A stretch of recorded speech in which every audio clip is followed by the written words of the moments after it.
মানুষের উপকার করা এটা কিন্তু উচিত কাজ, ঠিক আছে?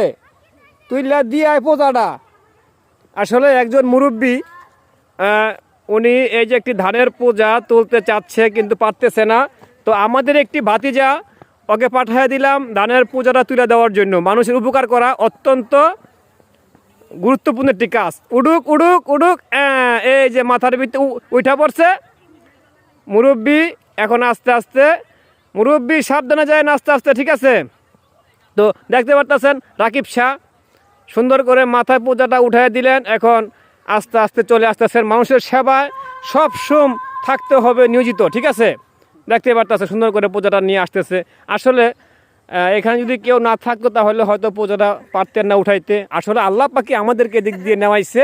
দেখতে পারতেছেন উপকার করে চলে আসলেন ভাইস্তায়। আর মুরব্বী এখন আটকা পড়ে গেছে, আসতে পারতেছে না, কিন্তু আস্তে আস্তে আসবে, দোয়া করি। এই যে মাশাআল্লাহ, আলহামদুলিল্লাহ। যাই হোক, মুরব্বী আইতে পারছে, কিন্তু মুখে একটি বিড়ি আছে।